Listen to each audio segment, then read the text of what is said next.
The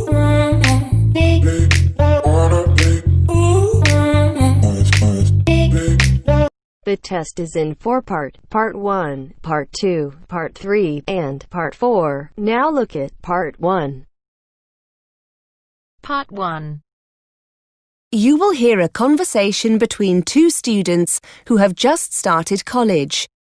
The two students are making plans for the evening. First, you have some time to look at questions 1 to 3.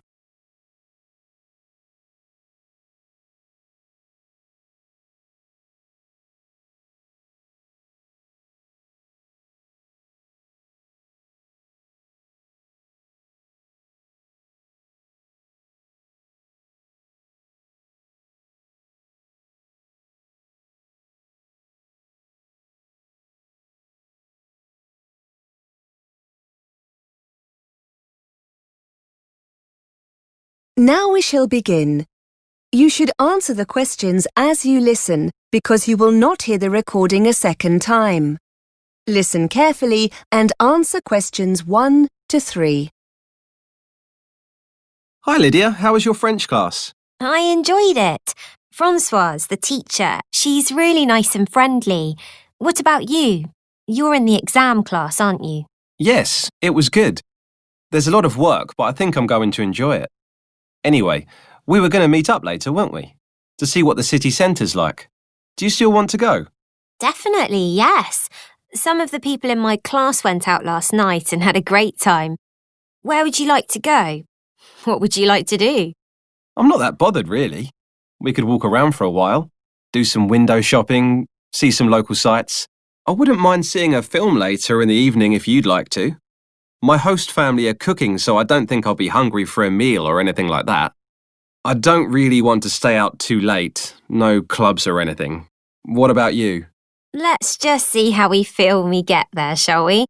My teacher told me it's late night shopping, so there should be lots to do. Shall I meet you after school? Before you hear more of the conversation, you have some time to look at questions 4 to 10.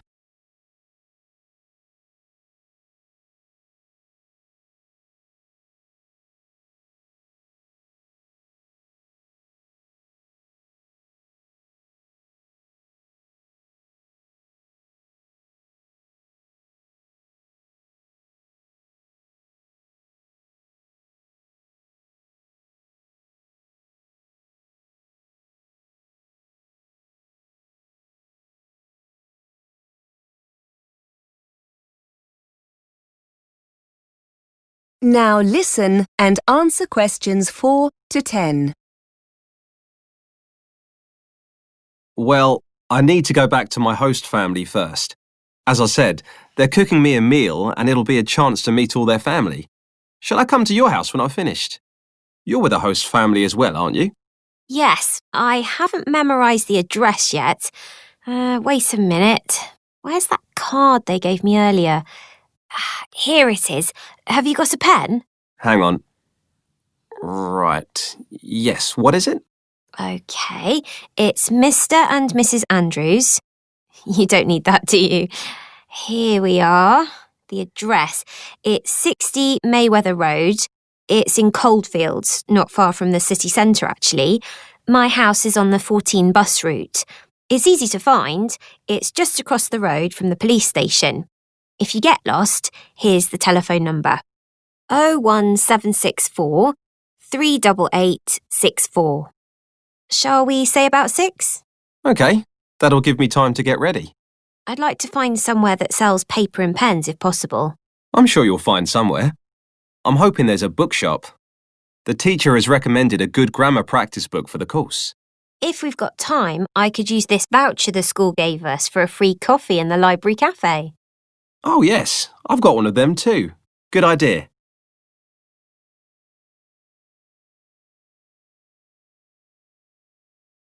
That is the end of Part 1.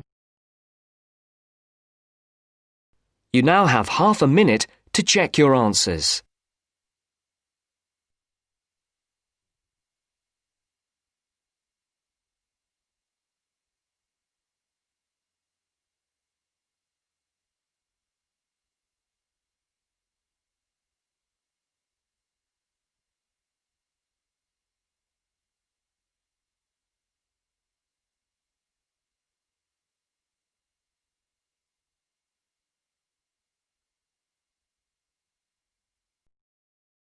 Now turns to Part 2. Part 2. You will hear 3 students discussing a language project. First, you have some time to look at questions 11 to 16.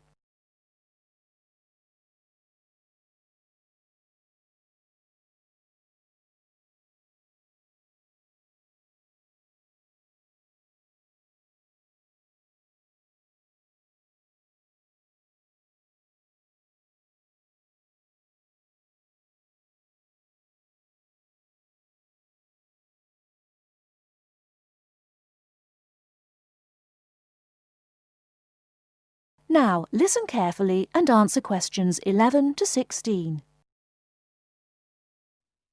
So, we need to get this field trip sorted out as soon as possible, don't we? Yes, let's get started. James, have you worked out which 2 countries we should travel to? Well, I thought we could go to the USA and Mexico because that's where the populations of most native languages are concentrated. But then I found out that the 3 languages we're most interested in are more widely spoken in Canada than Mexico, so I think we should go there instead. OK. Anna, weren't you going to think about our research focus? Yes, and I think I found 2 areas that would work well.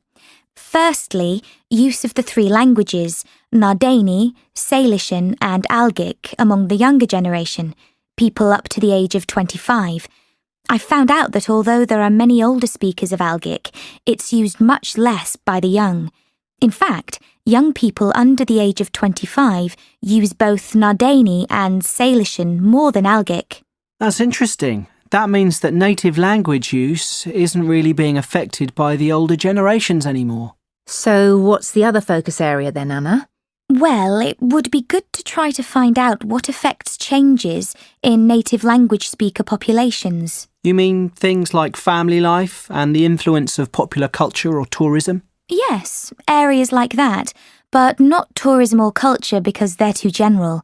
I think we should look at whether family has an impact in terms of passing on native language use, and possibly the effects of government language policy too. Government figures can be deceptive, but they're still worth looking at. Maybe we should also focus on something like job creation and work statistics and the number of people who leave the USA to live in another country instead. Yes. I think emigration would be as useful as language policy. OK then, let's focus on those 3 as well as what happens in families.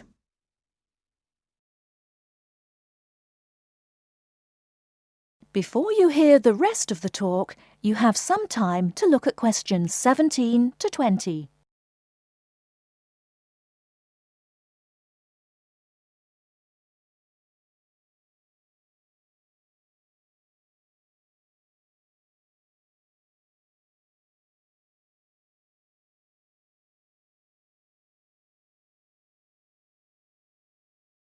Now listen and answer questions 17 to 20.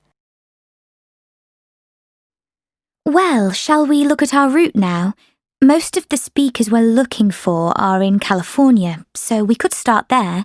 We can spend 2 weeks travelling around and meeting people to get some background information, and then start collecting data. What do you think about beginning in the southwest corner of the state and visiting the Barona Reservation? That's a good idea. We'll be able to get some interviews with native language speakers there. And then we could go to the Eastern Mountains to visit the local education authority of North County. They've got a native language project for school children. Why there? Wouldn't it be better to go to the education department in San Diego? It's bigger. But they focus more on Spanish and English bilingualism and less on native languages. In that case, the North County Education Authority will be more valuable, so let's do that. After that, we could head southeast to the town of Bishop. There's a company there called Cotec, which employs only bilingual speakers. I've emailed the managing director, who's happy to give us an interview. Oh, that's great work, James. It sounds like something we should definitely do. Right. Well, I'll email her to confirm. Also, we should go to Sun City. It's this bilingual town in the south-central area of the region. They have a policy whereby all signs in the town must be in the local language as well as English. We can take photos of these signs. They'll make good visuals for our report. But won't that be intrusive for the people who live there? No, they're used to it. The village is used as a model for other communities who'd like to do the same thing. In that case, let's add it to the itinerary. That is the end of part 2. You now have half a minute to check your answers.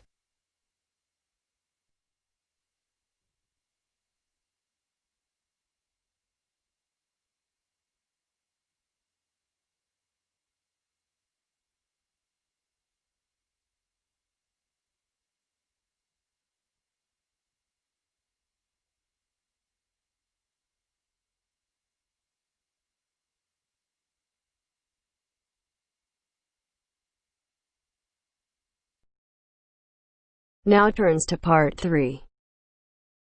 Part 3. Tutor answering students' questions about using the college intranet. First, you have some time to look at questions 21 to 25.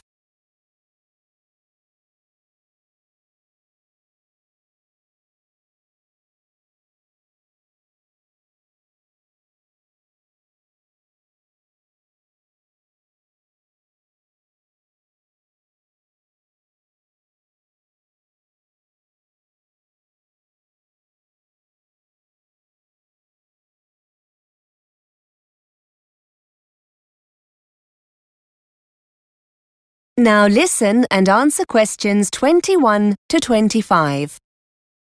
Hi everyone. I know you have lots of questions about the college intranet. My inbox is full of messages. I thought it would be quicker and more useful to come in and talk to you rather than respond to all the messages. I'm happy to answer, or try and answer, any questions you have about how to use it when we'll be making things available online. I'm the ICT champion for the department, so hopefully I'll be able to help. Yes, Mark, fire away. Can you tell us when the assignments are going to be put online? If you're talking about your second assignment, that should be on already. I uploaded it last Monday. Wait a minute, let me check the schedule. Here we are. No, tell a lie. It was the following day, the 14th. Tuesday, the 14th of October. Have you logged into the intranet yet? No. If the assignment's there, I'll download it after we've finished. Are you putting all the assignments up? Yes, I've been waiting for your subject tutors to email them to me. As soon as I have them all, I'll put them online. There's a deadline of the 24th of November. All course assignments need to be online by then. That's college policy for all staff, so they'll be there then for sure. Will there be anything else? Timetables, trip information, that kind of thing? Only there wasn't much online for our course last term. I know, but we're making more of an effort this time. We'll be releasing your marks for the first assignment soon. That'll be the 17th of November.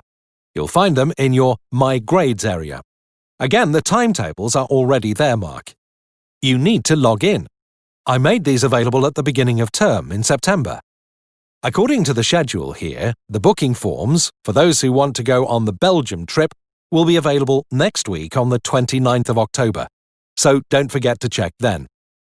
You need to get these back to us quickly if you want to go. The trip's coming up soon, isn't it? Let's see. Yes, the 19th of November. Now remember, there are lots of learning materials on the intranet as well. Quizzes, web links. Before you hear more of the conversation, you have some time to look at questions 26 to 30.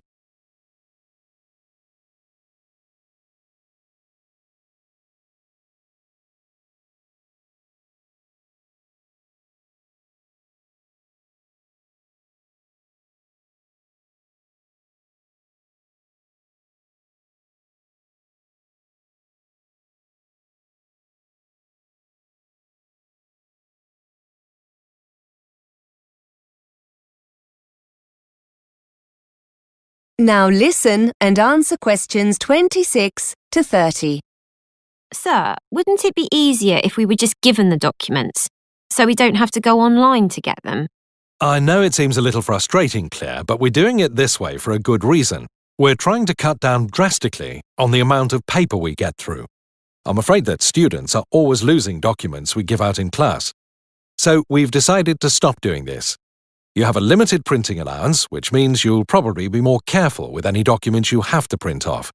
Besides, it means you'll always know where the information is when you need it.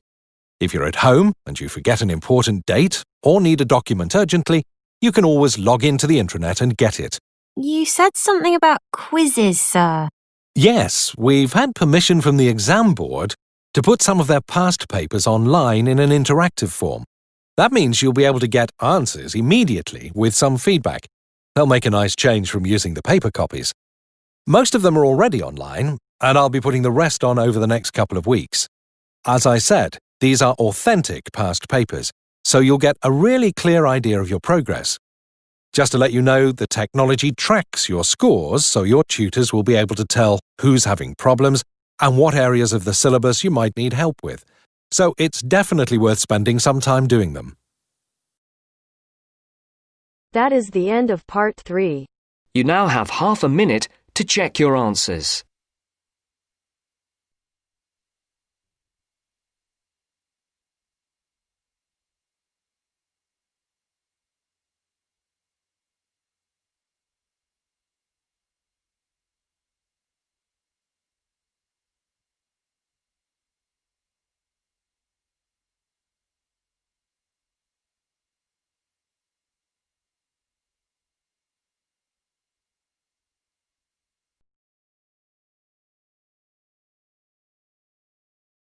Now turns to part 4. Part 4. You are going to hear a lecturer giving a talk on time management strategies. First, you have some time to look at questions 31 to 37.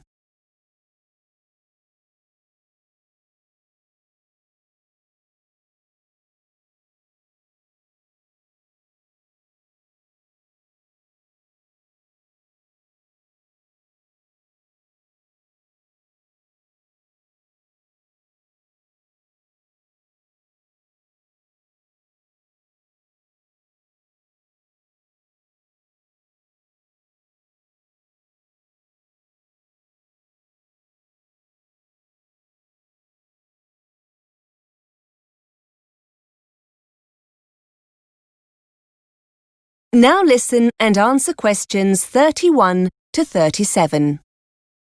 Hi everyone. Today Mark has come in to talk to you about time management strategies.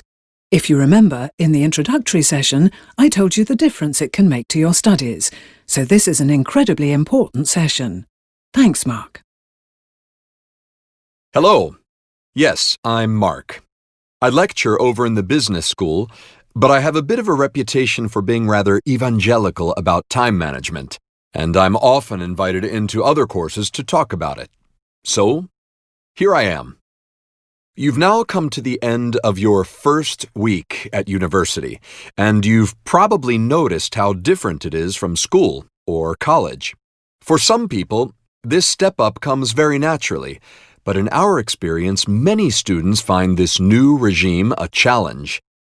People aren't watching over you anywhere near as much, and you're expected to be far more responsible for your own learning. Research I've carried out shows that 65% of male students have poor time management skills. It's not quite so high for females, but still, a majority of 55% would benefit from developing these skills. Students who don't will see their grades and general progress suffer as deadlines are missed or work gets rushed, with a decline in the quality of work as a result. In a nutshell, you need to be aware of the big picture, to know what's coming down the line at any given time and what needs prioritizing. Start by creating that big picture using our yearly academic planner, and don't hide it away in a drawer somewhere. Give it pride of place somewhere, like on the bedroom wall, so you'll have daily reminders of what's approaching. During this first week, you'll have been given seminar and lecture times, essay deadlines, exam dates, and so on. Add these dates to your planner and add any new deadlines, such as seminar presentations or tutorial dates, as you get them. Those important non-academic occasions shouldn't be ignored either. Trips back home for family celebrations need to be factored in. Looking at your planner, the first thing that will strike you is how much time you have on your hands. Just a few seminars here and there, A couple of lectures on Tuesday and Thursday. Easy, you think. But this is very misleading indeed. Your planner only looks empty because it doesn't show all that essential self-study you'll need to do. And, as there's no one else structuring this time for you, you'll need to manage this yourself. You don't want to waste those hours between lectures or seminars in the cafe. Use this time to read through your lecture notes, prepare for the next seminar, or do some research for that next assignment. Essentially, structure your days on a 9-to-5 basis as if you were a full-time employee, and start to calculate how you're going to fill those gaps efficiently. Start by considering how you're going to meet all those deadlines. If there are any cooks among you, you'll know that putting a nice meal on the table requires more than just, well, cooking. You need to research the ingredients, buy them, chop, slice, mix, and so on. Cooking itself is a long way into the process. It's the same with that essay you have to write, or that presentation you might have to make. They need careful planning beforehand, and that time needs to be built into your preparation. Start prioritizing what needs doing and when. Download our monthly and weekly planners to help you map it all out. Before you hear the rest of the lecture, you have some time to look at questions 38 to 40.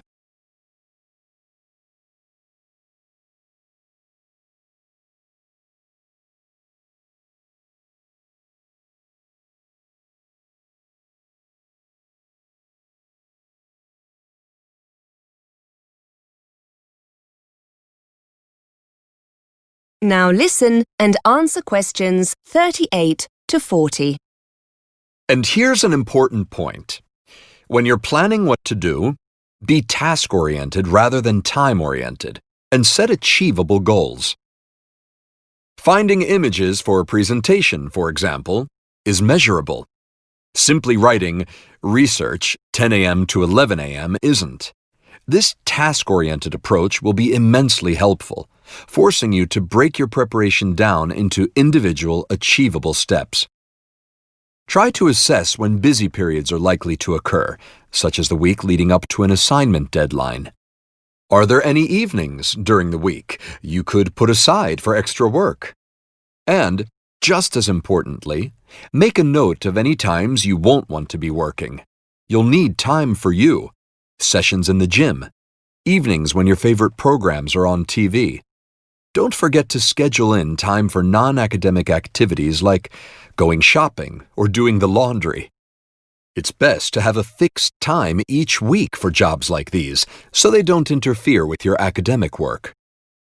Finally, decide where you're going to do your self-study.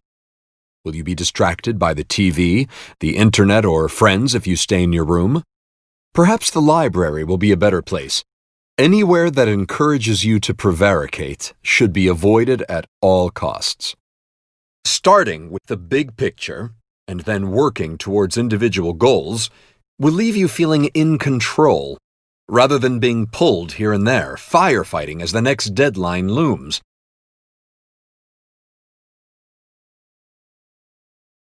That is the end of part 4. You now have half a minute to check your answers.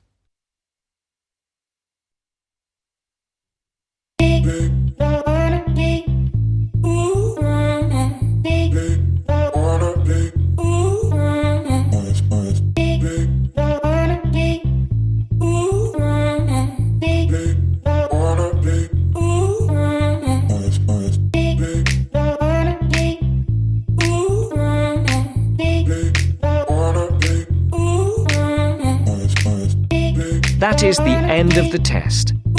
You now have 10 minutes to transfer your answers to your Ielts listening answer sheet.